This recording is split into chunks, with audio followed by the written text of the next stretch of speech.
كتير قوي بتكذب، ومراية واحدة بس هي اللي بتكون صادقة، أكيد المراية اللي بتكوني واثقة فيها في نفسك. وفي مننا كتير بيحب يشوف نفسه في المراية كل يوم، أكيد بلوك مختلف، لوك هيعكس ثقتك بنفسك. وطبعا في بنات تانية بتغير على أمل إن هي تحب اللي شايفاه في المراية. ولو جينا بقى للشعر اللي هو تاج كل ست فينا، هو أول حاجة بتفرق في ثقتك بنفسك، واللوك بتاعك. والسوشيال ميديا مليانة طبعا ألوان كتير جدا، جراي، بلوند، نحاسي، وطبعا غيره من كل الألوان اللي بتشدنا، وكل صورة بتقولك غيري، جربي، الحقي الترند. معظم البنات بتقارن نفسها أكيد بنسخ مش حقيقية للأسف، وبيعاقبوا شعرهم علشان يوصلوا للنسخ دي. النهاردة مش هنتكلم عن صبغة، لا، هنتكلم عن ازاي نغير بس بطريقة صح وصحية. امتى التغيير ده يبقى بيخليكي تحبي نفسك، وامتى بيبقى هروب من ضغط أو ضغط الترندات والمقارنة. طبعا دي مرايتي، وحكايتنا النهاردة عن أول صبغة طبية في مصر تحقق لنا المعادلة الصعبة اللي بكلمكم عليها، اللي هتكون منوراني النهاردة في الفقرة الدكتورة دينا خليل، استشاري الأمراض الجلدية والتجميل. دكتور منوراني، أهلا بيكي. ميرسي يا حبيبتي، شكرا.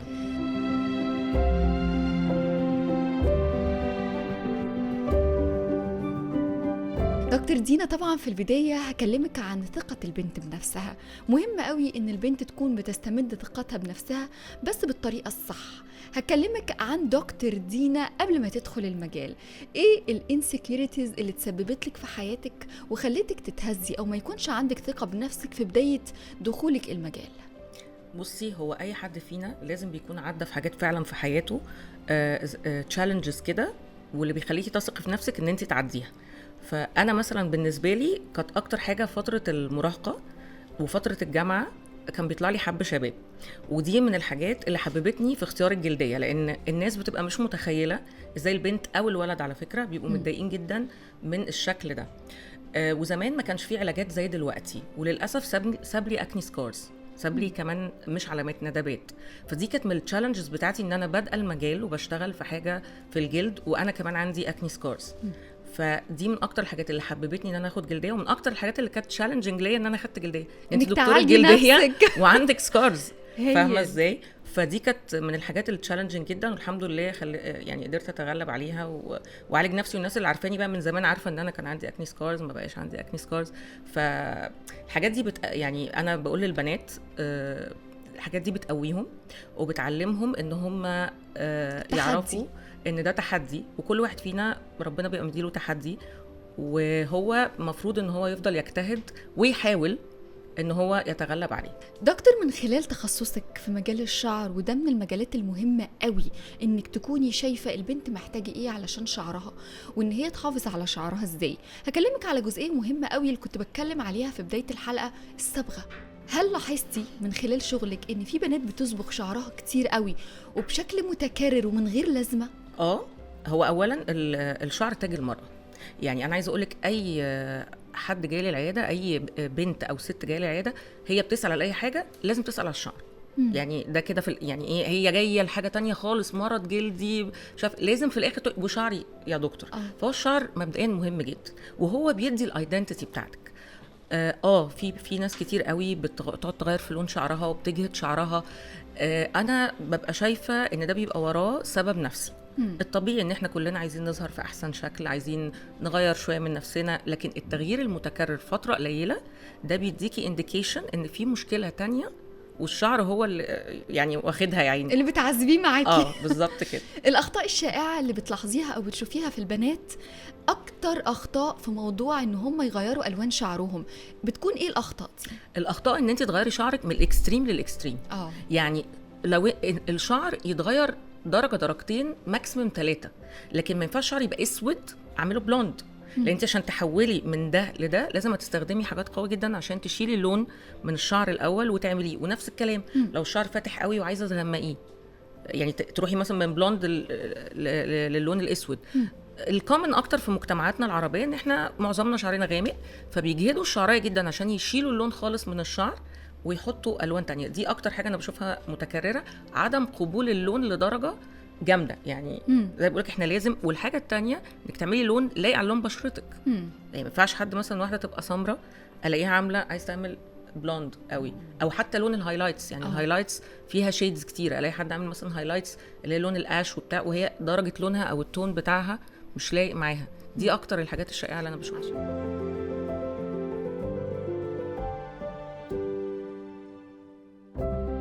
عشان كده يا دكتور دينا هاخدك بقى معايا في الفقرة اللي جاية، ان احنا ازاي نكسر عقد البنات ونخلي البنت تكسر اي عقدة عندها. علشان كده كسري المراية، ولما الصبغة تبقى وسيلة انك تهربي بيها من احساسك، مش وسيلة ان انت تعبري فيها فعلا عن نفسك، ساعتها لازم نقف ونقولك كسري مرايتك واكسري عقدة الأفكار اللي جواكي دي، وحبي نفسك واعملي فعلا اللي يليق عليكي. علشان كده يا دكتور عايزين نكسر المعتقدات اللي عند البنات. أول مفهوم غلط عند أي بنت بتصبغ شعرها بيكون إيه؟ المفهوم الغلط ان انت عايزه تصبغي شعرك ليه؟ انت عايزه تصبغي شعرك ليه؟ هل انت كلنا بروح اشتري هدوم، بروح ليه بقى؟ ليه؟ انا متقبله نفسي وعجبني نفسي وعايزه اظهر في احسن صوره. اوكي، لكن لو انا بعمل كده عشان اهرب من حاجه، لو انا عندي اكتئاب، لو في حد بيتنمر عليا، لو انا عايزه اثبت حاجه لحد، لا. احنا بنصبغ شعرنا او بنظبط شكلنا، مش عايزين نقول نغير شكلنا، عشان نبقى في احسن صوره. to be yourself، ان انا ابقى نفسي. وايه اكتر مفهوم غلط عامل عقده للبنات؟ اللي انا قلته لك ان هو تغيري لون شعرك، ان انت مثلا عشان ارضي الناس. مفهوم مثلا في المجتمع مثلا ان البلوند هي دي الحلوه الملونه. كل واحد حلو. كل ربنا خالق يعني الجمال انواع. مفيش حاجه اسمها ده اللي حلو. فالفكره ان انت شوفي شكلك ايه، اعملي احلى حاجه لايقه على شكلك. لكن انك تمشي ورا ترند البلوند هم اللي موضه، اللي شعرهم شويه تانية اللي شعرهم احمر هم اللي موضه، لا.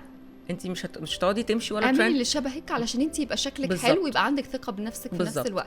طيب البنات اللي عندها عدم ثقه بالنفس بسبب الشعر الابيض، بنات كتير بيطلع لها شعر ابيض وفي سن مبكر، وبتكون متاثره جدا بده وبيأثر على ثقتها بنفسها.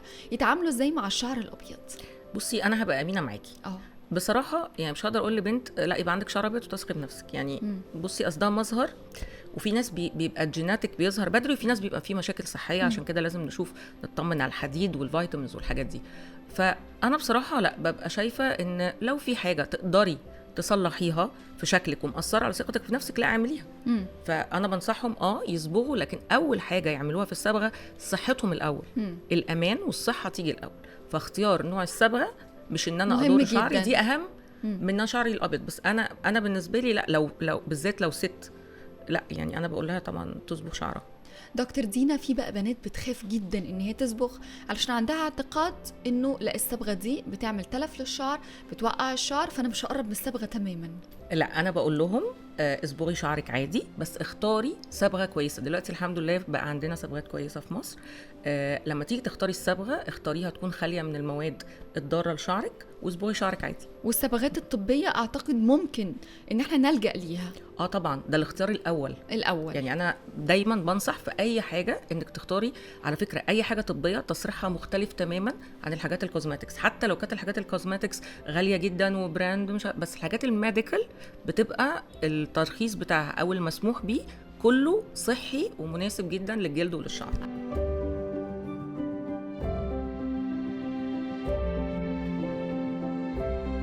عشان كده انا هاخد من كلامك يا دكتور وهروح للحل للبنات. مفيش مشكله ان احنا نغير شعرنا، ومفيش مشكله ان احنا نغير اللون علشان تعشقي الهاله بتاعتك، اعشقي هالتك.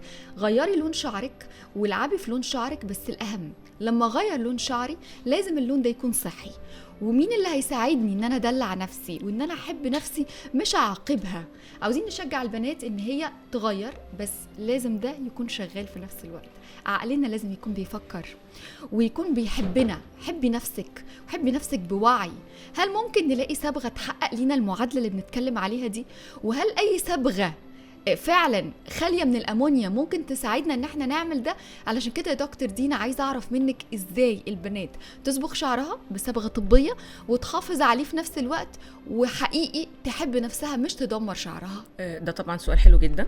احنا في العياده بنقعد نقول الكلام ده كتير جدا، لان مش كل صبغه ما فيهاش امونيا هي تمام، لان الامونيا مش هي بس الماده الضاره اللي موجوده في الصبغات. يعني مش الامونيا بس عدم وجودها هو ده اللي يقول ان الصبغه دي كويسه او مش كويسه؟ لا، في مواد تانية برضو زي البي بي دي، زي الريسرسينول. المواد دي برضو مش كويسه، مش المفروض انها تبقى موجوده في الصبغه ومحدش بيتكلم عليها خالص. فاحنا الحمد لله بقى عندنا في مصر نوفي كولر من نوفيك، دي اول صبغه طبيه ميديكيتد ما فيهاش المواد دي، فيها مواد تانية كلها طبيه. الصبغه بتقعد لغايه من 6 ل 8 اسابيع، فالحمد لله الصبغه دي بقت موجوده.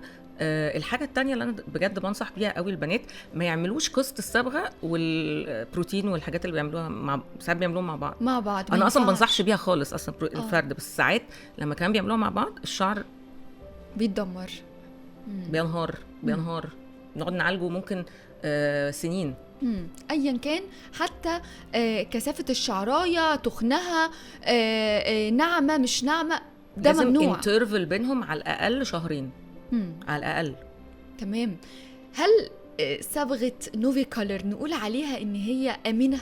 يعني الستات الحوامل يقدروا يستعملوها، الستات اللي بترضع يكون الموضوع آمن بالنسبة لهم؟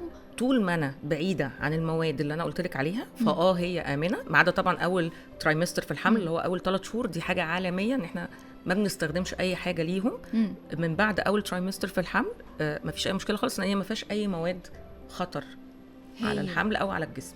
طيب الناس اللي عندها حساسية في فروة الراس أو فروة راسها ممكن تكون بتتعبهم بعد الصبغة، هل برضو الصبغة نقدر نقول إن هي آمنة، مش هتسبب لهم ده، مش هيحسوا بتعب في فروة الراس بعد كده؟ صح، دي كارثة. عايزة أقولك إن إحنا بيجيلنا حالات سيفير لدرجة إن هم ممكن يدخلوا المستشفى، مش بيستحملوا الصبغة على شعرهم. واللي عايزة أقولك على حاجة، لو حد جاله حساسية من المواد اللي أنا قلتها دي من الصبغة، تاني مرة بتبقى أسوأ، تالت مرة بتبقى أسوأ، يعني مع التكرار مش بتيجي بنفس القوة، بتيجي أقوى، لأن بيكون اوريدي في أنتي بوديز. طبعا شفنا حالات كده، وأنا بقول طبعا إن إحنا الناس دي، وأنت ممكن بتبقيش عارفة، فالأحسن من الأول إن أنت تستخدمي الصبغة الطبية، عشان مش هيبقى فيه probability أصلا يحصل المشكلة دي. أنا أستعمل نوفي كولر ليه؟ يعني إيه المميزات اللي في الصبغة دي تخليني أستعملها عن أي صبغة تانية؟ طيب غير ان هي ما فيهاش المواد اللي احنا قلنا ان احنا مش عايزينها، فيها بقى مواد حلوه جدا. فيها شمع العسل، ده بيغلف الشعرايه نفسها فبيحافظ على اللون up to 6 اسابيع. في ارجان اويل فبيرطب الشعرايه وبيرطب فروه الراس نفسها. في ماده الكالنديولا، ودي بتمنع التهاب فروه الراس اللي احنا بنخاف منه بعد الصبغه. دي طبعا من اكتر الحاجات اللي ممكن زي ما كنا بنتكلم البنات تكون قلقانه منها، يجي لها حساسيه. بالظبط. وفيها كمان 10 شيدز، فيها 10 درجات لون، لان دايما الصبغات عارفه الطبيه تلاقي فيها لونين 3، لا فيها 10 درجات فرايتي، وتقدري انك انت تستعملي وتوصلي للون اللي انت عايزاه، وفي نفس الوقت تبقي مطمنه ان الحاجه دي هتحافظ على شعرك. بالظبط كده. دكتور دينا بشكرك جدا، ومبسوطة قوي ان فعلا نكون وصلنا للمستوى ده من الصبغات. عندنا صبغة قوية، صبغة طبية قدرت ان هي تنافس في الماركت بقوة، وفي نفس الوقت دايما بقول انه لما تحافظي على شعرك اكيد هتكوني مبسوطة. ونوفي كولر ما بقتش صبغة عادية، صبغة قدرت ان هي تثبت نفسها في عالم العناية بالشعر. هتقدري تغيري لون شعرك من غير ما تدمريه، بالعكس هي صبغة وعلاج في خطوة واحدة بس. وصلنا لختام الحلقة، بشكرك دكتور دينا، شكرا جزيلا، نورتيني، ميرسي جدا ليكي.